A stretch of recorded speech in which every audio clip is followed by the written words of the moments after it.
We're going to begin with media questions and answers. Thanks for joining us, everyone. We have members of the media here in person as well as those on the phone line.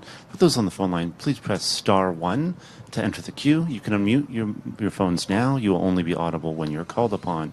All members of the media will be limited to one question and one follow-up. We're going to begin today on the floor here today with Mira Baines from CBC News. Go ahead, Mira. Thanks, Jimmy. So this question is for Premier Eby. Do you think Immigration Minister Mark Miller was trying to shame BC by saying that we don't take as many asylum seekers? And is a war of words the best way to get immigration funding that BC wants?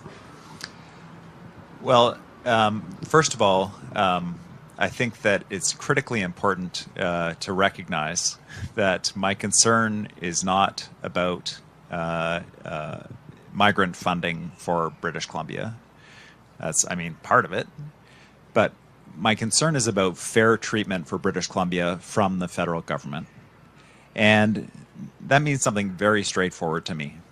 It means, based on our population, that whatever the federal program is, that we get a fair share of that federal program.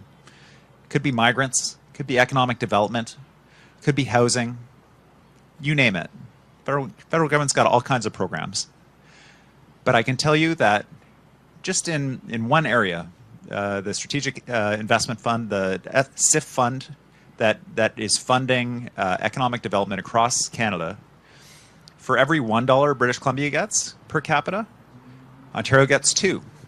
Quebec gets 2. And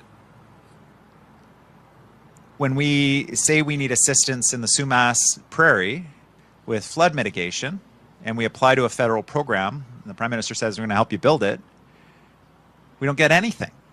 And when Quebec says we need help with migrants, they get a $750 million check. And that discrepancy between treatment of jurisdictions is unacceptable to me.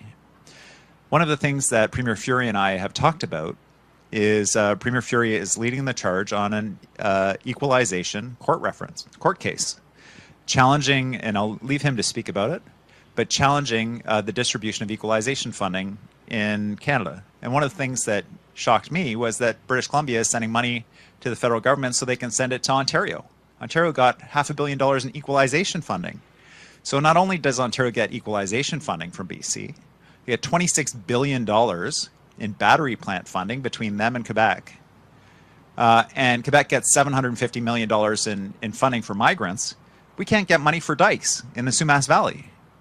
It's not okay. And so I will be asking our Attorney General to work with Andrew's team to have a look at the case they're bringing forward and see if there's a place for British Columbia in this, because it's critically important to me that British Columbia is treated fairly. Just one sec, we just lost our light. Do we want to? Okay. I think you're bright enough, David. Just to weigh in here, on the first part of your question, Newfoundland and Labrador has always, since I become Premier, been arguing with the federal government with respect to the funding for refugees. We're 1.3% of the Canadian population. We take over 3% of the refugee allocation. It means that there's a significant discrepancy in what we get per refugee. We're happy to do so. We want to do so. We need to do so as Canadians, and we're happy to play our part and beyond our part. But we're not being appropriately compensated for it. So right now, for example, not to pick on any particular province, but PEI gets about $90,000 per refugee that lands in Prince Edward Island. Great province, nothing against them. It's a federal government problem. We get $9,000. So there's a significant discrepancy there. And we want to take more. We will take more. But we believe that that the federal government rightfully has a role and responsibility in compensating provinces to provide the services that are required, especially when talking about a file that is so complex as refugees. With respect to equalization, the Premier and I had a great conversation last night, and we'll continue into today. The formula is fundamentally broken for Canadians right now. It was placed in the Constitution in 1982, and the spirit of it is not being reflected in the application today. In the Constitution, it states that there should be reasonably comparable level of services for reasonably comparable level of taxation. There is only contemplation for the revenue side. There's no proxy for delivery of services. Delivery of services in northern BC, delivery of services in rural Newfoundland and Labrador is challenging, but there's no contemplation in the formula for that. As a result, what happens is that there's incredible discrepancy amongst provinces. So right since 2010 to 2023, Quebec and the three maritime provinces received over $200 billion in equalization. The grand sum total of what British Columbia and Newfoundland and Labrador received? Zero. So not only is there something spiritually inaccurate in and how it's being applied as it's stated in the Constitution, there is a calculation problem, a formula problem, and that's why we think that that really a court needs to evaluate how this is being applied across jurisdictions, British Columbia, and all provinces for all Canadians. Mira, do you have a follow-up question?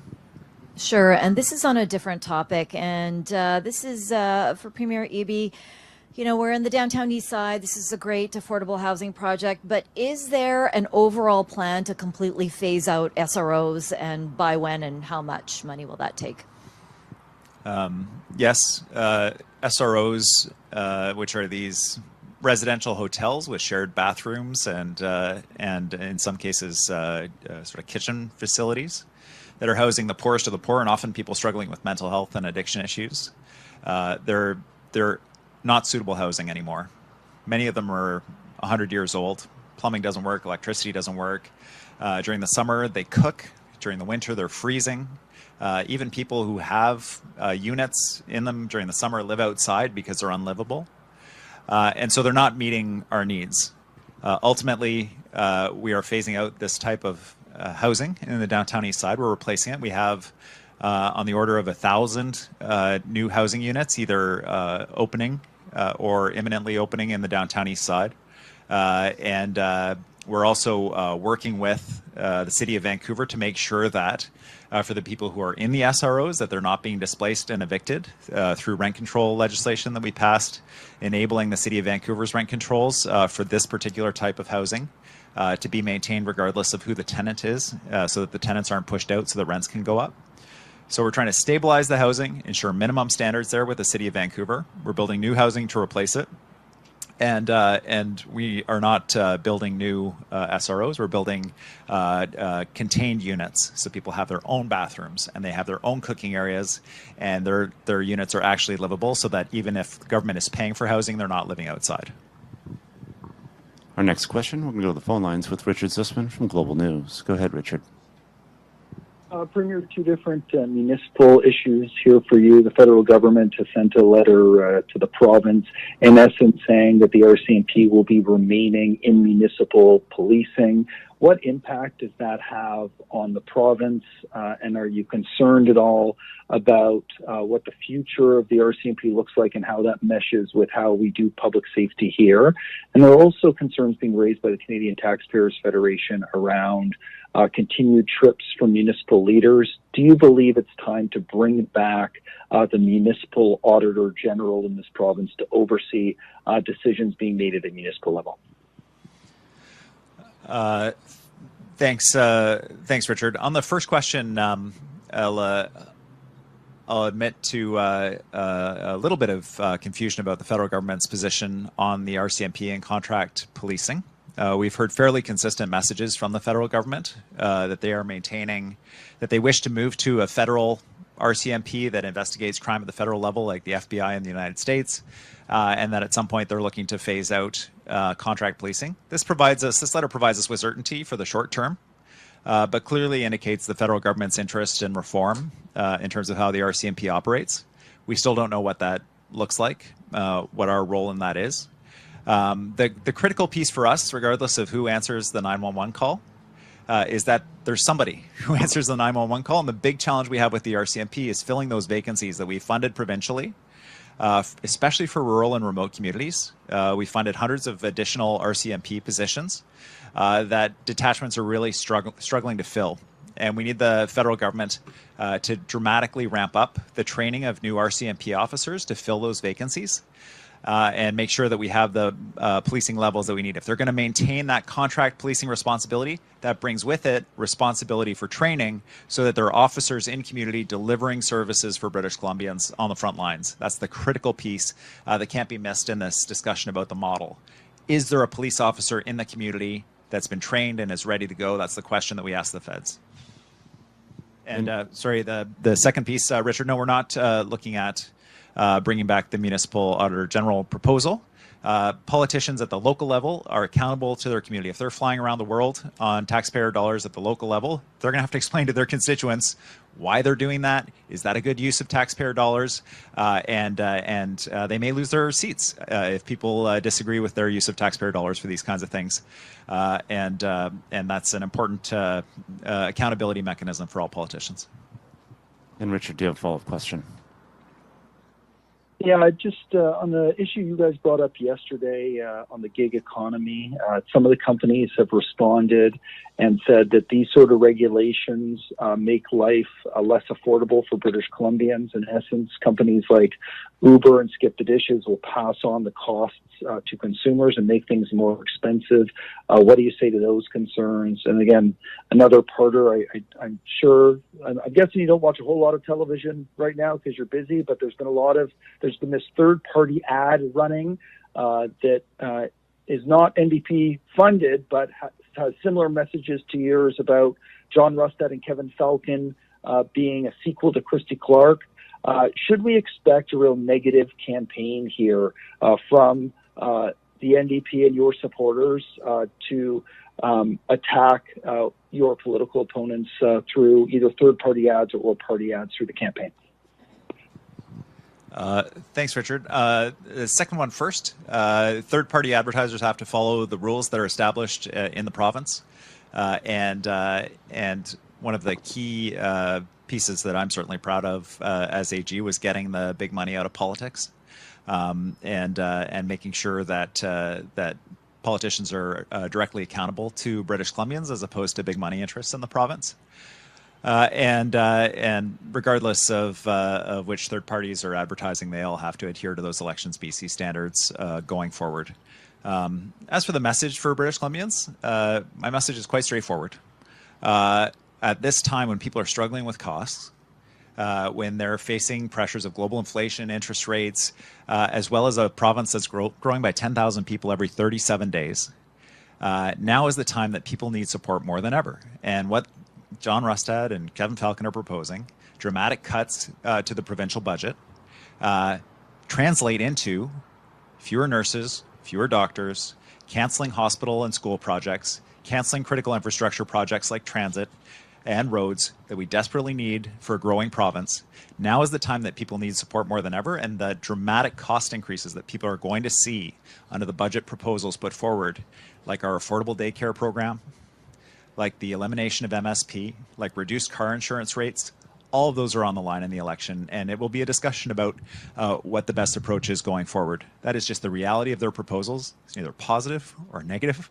I think it's negative for their chances in the election, but that is just a statement of what their proposals are and what they'll mean for British Columbians. What was the first one again? Oh, gig workers. Yeah, thanks. You know, British Columbians, I like these app-based food ordering things. They work for me on occasion, especially when I'm in Victoria and I don't have a lot of time. Like people, it's a convenient thing, but there is no chance that I want my food brought to me by someone who has to use a food bank, or who, if they get attacked at work, isn't covered by WorkSafe BC, or is ending up further in debt because they have a car that they have to pay for that isn't supported at all by their employer, which are these app-based companies that have billions of dollars in revenue. British Columbians expect everybody to be treated fairly who works in this province, to be able to earn a decent wage and to be able to build a reasonable life for themselves. The people who deliver food for these app-based services are often right on the edge. They're really struggling with their costs and everything else. That's why we support a decent minimum wage in this province. We went from the lowest minimum wage in Canada to the highest. That's why we support protections for gig workers. If you get injured at work, you're covered by WorkSafe. There's a minimum wage for gig workers that you have to pay in British Columbia so that people can have dignified lives if they do this kind of work. And that is just the standards and the values we have as British Columbians. And these companies can complain about it, but it's not going to change.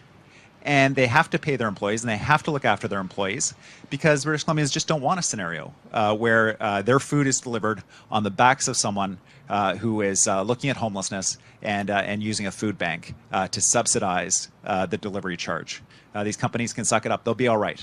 They'll be fine, and we expect them to. And British Columbians will use the service that provides the most cost-competitive service for them, and that may be any of those companies, or it may be some entirely different company that starts up in this province. Our next question, we're going to go to Rob Shaw from Czech News. Go ahead, Rob. Oh, hi, Premier. The Federal Conservatives have a new ad that shows pictures of BC intersections 9 years ago, that are relatively clear, and then today, which are filled with tents and tent encampments and homelessness. And the federal leader is, kind of blaming the federal government and your government for not getting a handle on the tent encampment and homelessness issue. What would you say in response to that? Well, I think the reality of the impact of COVID, the impact of massive and generational run-up in interest rates, huge increase in the federal population and the population here in British Columbia, a variety of factors. You are seeing these impacts right across North America. And these are profound challenges. These are the challenges of our time. So what I would love to hear is the proposal for how you're going to solve these things. How are you going to address them? Because what I'm hearing from the parties of Kevin Falcon and John Rustad are, we're going to sell off more public property instead of using it to build housing. We're going to allow people to turn entire strata buildings into Airbnbs again, instead of homes for people to live in. We're going to get rid of the speculation and vacancy tax that brought 20,000 units that were previously vacant, held as investments, back onto the rental market. All of the proposals I'm hearing from John Rustad and Kevin Falcon would put us deeper into housing crisis. And, I just really struggle to understand if they're going to oppose every measure, whether it's building more housing, getting rid of red tape, transit-oriented development, all the things we're doing, how they think the housing crisis is going to get better. Because if people think it's challenging now, just wait if those guys get a chance to enact their plan to support the speculators who have been preying on British Columbians, instead of building the housing that we need, using public land to build housing that's affordable and reining in those excesses. And Rob, do you have a follow-up question? Sure. I mean, if you look at Pandora Avenue in Victoria, or I guess the downtown east side, you could make a case right now that it is worse than it was even a year ago, certainly on Pandora Avenue. So I'm just wondering, how do you, sort of putting COVID aside, square the fact that your government spent hundreds of millions of dollars buying up hotels, creating shelter spaces, and there's still this massive amount of tenting and homelessness that does not appear to be lessening in any way? And what does that tell you about the sort of direction of the policies you've implemented so far? So, Rob, the critical piece here to understand is that we are adding 10,000 people every 37 days to the province of British Columbia. That is having a huge impact on the housing market, and people are falling out the bottom of the market. That's why we have put so much emphasis on difficult conversations with municipalities, changing the rules to allow more housing to be built faster, using public land, using public financing to build housing. And that's why we're leading Canada in housing construction. And it doesn't matter whether you're looking at housing starts or whether you're looking at completions. British Columbia is leading Canada on a per capita basis more than any other province. And it's still not enough. We have to do even more. And so the proposal from John Rustad and Kevin Falcon to undo and to reverse some of these things that we're doing, I guess the piece that I wonder is, how much worse do they want it to get? We are putting everything on the table to build the housing that's necessary. And you can see it here in this site that we're at today. And if they want to cut the housing budgets, of the province of BC, where we're putting billions of dollars into building attainable housing, affordable housing, social housing, complex care housing, using public land. They want to abandon our requirements of cities to build more housing, transit-oriented development, more than one unit on a single-family lot. They want to let Airbnb operators back into strata buildings and to buy up whole homes, and they want to get rid of the speculation and vacancy tax. How does that help? How does that get us to the place that we want to get to? This is a huge issue for British Columbians, and the election question will be who is best positioned to address this housing crisis. And all I hear from them is what they're not going to do. And unfortunately, this housing crisis is not one that allows us to say we're not going to do that. We have to do everything to address it, because it is not acceptable. From one Rob to another, Rob Buffum from CTV News will be our next question. Rob, go ahead. Oh, thanks for taking my question. I guess my first question, Premier Eby, is just simply point blank. Do you think that housing prices need to drop?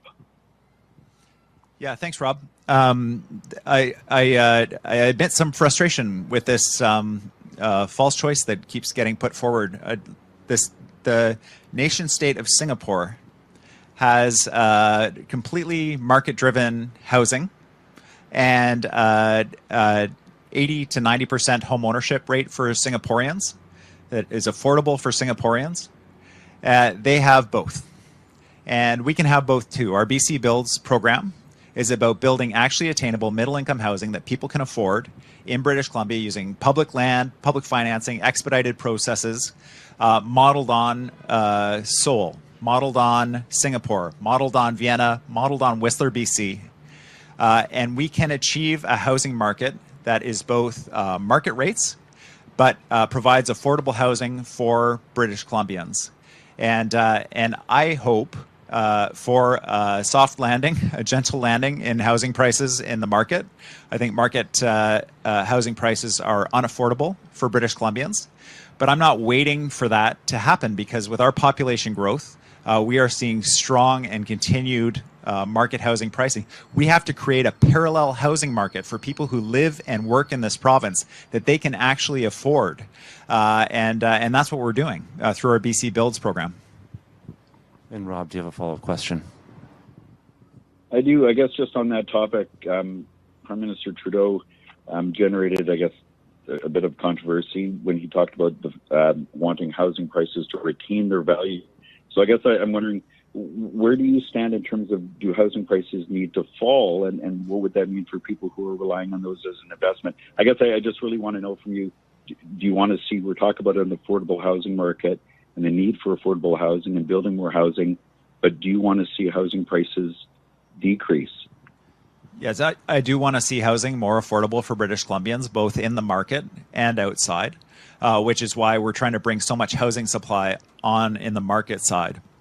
And there are lots of people who are housing rich but very income poor. We want to give them opportunities to use their homes to generate income for themselves, but also increase housing affordability. We can do those two things at once. If you have a big house that you raise your family in, and it's just you or just you and your partner, our new rules that come into effect in June across the province mean that you will be able to take that home and divide it into 2 or 3 or 4 units that are more affordable for people. You're able to increase your own wealth and support yourself and your partner.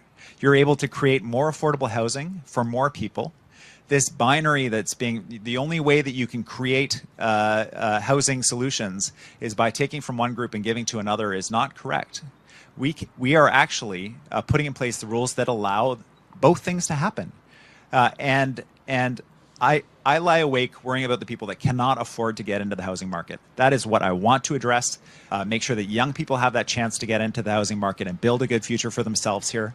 That is critically important. That is what all of our programs are aimed at, including programs to increase housing supply, which will ultimately bring down housing prices in a province that's growing by 10,000 people every 37 days. Our next question, we're going to go from the other side of the country. Take a question from Tanya Organ from CKVB. Go ahead, Tanya. Hi, I'm hoping that you can hear me, and it looks absolutely beautiful there in British Columbia today. Premier Furey, my question is for you. Do you think, like following what the province of BC is doing, expediting the process, using public funding and public land to address the housing problem, do you think that could be possible here? Thanks for the question. It's a great question. We certainly have. Can you hear me? Yep. We have certainly learned from British Columbia with respect to the housing market crunch and the market dynamics that are at play. That's why in Newfoundland and Labrador, just last year, we announced a series of 5 points, one of which was to use public lands in an affordable way to address the market demands, both for affordable housing and housing that's affordable. We also matched the federal government's initiative with respect to the HST. But we think that the combination of those 5 things, while that will help address the supply-demand issue that is ultimately driving this in Newfoundland and Labrador, and that some of that will take time. There's parcels of land being investigated currently, working with municipalities to ensure that we can unlock those in the right way to allow new housing developments, new communities even to be developed. As although we don't have the same pressures as British Columbia, we are introducing thousands of new Canadians into our province annually, and we're quite welcoming and wanting to do more. But we know that we need to keep up with the housing pressures, and we think that the combination of the 5 points that we've released earlier in the year will help accomplish that. But there's no easy solution, and to pick up on Premier Eby's a point, it's never a binary choice. It has to be, in such a complex public policy space, it has to be a combination of different approaches that are aligned with the strategy to ultimately tackle this very complex problem. And to try to boil that down into a single soundbite is insulting to the people struggling to get housing. It's insulting to the people trying to develop the policies to change the dynamic. And it's certainly a commonality that we share in recognizing the complexity and the different levels of government strategy that need to occur in concert and well aligned across levels of government in order to address the complex needs of the housing issues that from coast to coast to coast. And Tanya, do you have a follow-up question? Yes, I do. One follow-up question, Premier Furey. When you're talking about housing developments, I know, and you know probably, there's an issue in Corner Brook with getting federal funding. How would you approach this as a combined effort? I don't know, with ministers across the country, maybe to put a push on the federal government to invest more. Well, I certainly think the Premier and I are well aligned on that one. The more that governments can work together to address this complex issue, the better. I don't think that it serves people in Corner Brook, people in the province of Newfoundland and Labrador, people in the province of British Columbia, or Canadians at large to have different levels of government fighting about who gets to cut the ribbon on some housing announcement. That doesn't make any sense. What Canadians expect, what they demand, and what they rightfully are deserved is for different levels of government to work together to address the housing issues of communities across Canada. And we have to, by the way, recognize what's important for the people of Corner Brook may come with different challenges than the people of Vancouver.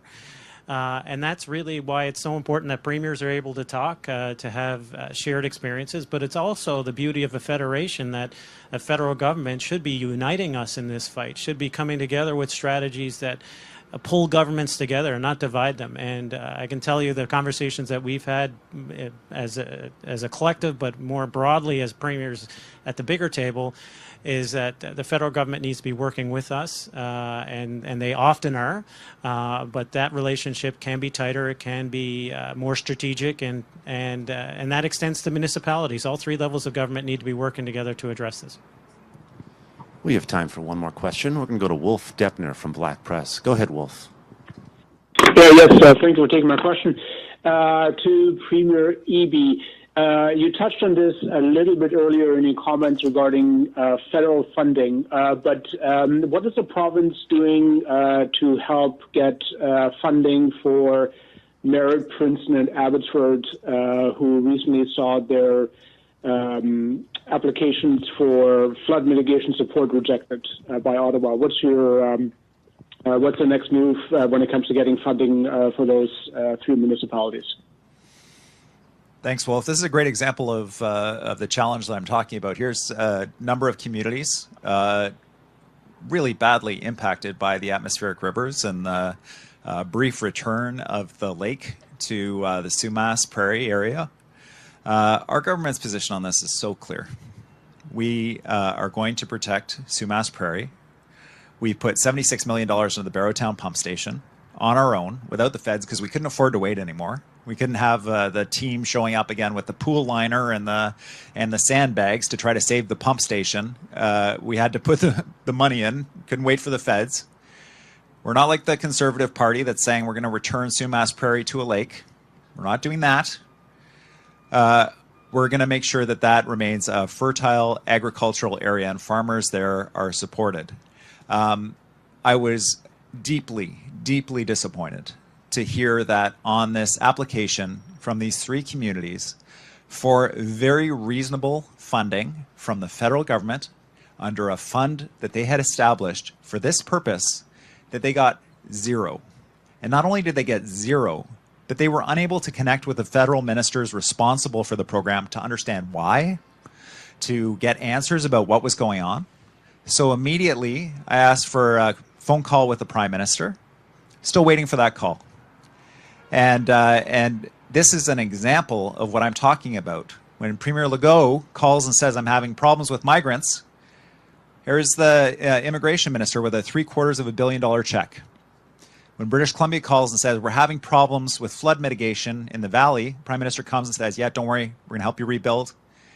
And then when the rubber hits the road and we put in the application of the fund, we get zero. And there's no federal minister showing up to explain why. And I can't get a call with the Prime Minister. And so that is what I'm talking about. British Columbians can't afford to send money to Ontario in equalization payments. Well, Ontario is getting $26 billion in battery plants with Quebec. It doesn't make any sense. And so when you hear the frustration of my voice about this, it's about livability and affordability for British Columbians. And we don't ask for special treatment. We don't ask for anything other than any other province is getting. All we want is fair treatment between us and Ottawa and all the other provinces. And that is a very easy set of math for the federal government to do. I mean, I'm happy to hear that you're talking about fairness, because that's the whole argument behind the challenge on equalization. We don't want more. We want what's fair. I think that's what the people who signed the Constitution in 1982 were thinking. This is a program that needs to treat all Canadians fairly. And right now, whether it's the spirit of that fairness, that should extend across the country from coast to coast to coast on all programs, is not being applied. And happy to hear you speak about equalization, David. Wolf, do you have a follow-up question? I do. The wheels of bureaucracy grind slowly in Ottawa, but those three communities are in need of help now. What, if any, plans does BC have to potentially step in to help pick up the tab, at least partially perhaps, on some of the items for which these communities need money? Thanks, Wolf. We're not going to abandon Sumas Prairie like John Rustad, his party, has proposed. We're going to make sure we're there for the farmers. We're going to make sure the dikes are there, just like we did with Barrowtown Pump Station. But the pattern is troubling for me. The pattern of our government stepping up to fund areas where the federal government has an historic commitment to support the province. Disaster mitigation, they have a specific fund about it. Building out the Massey Tunnel. Here's a $4 billion project where a federal government minister took out a full-page ad to say the feds were going to help pay for it during the election. Zero right now. Zero. Iona wastewater treatment. Phase 1, we dedicated our funding a year ago. $750 million first phase. Zero from the federal government. And so we can't build everything that the federal government needs to bring money to the table for. Taxpayers in BC can't afford to build everything for the federal government so that they can just rain cash down on Ontario and Quebec. We need them to come to the table with fair infrastructure funding, including support for Sumas Prairie. And that's all the time we have today. Thank you for joining us, everyone.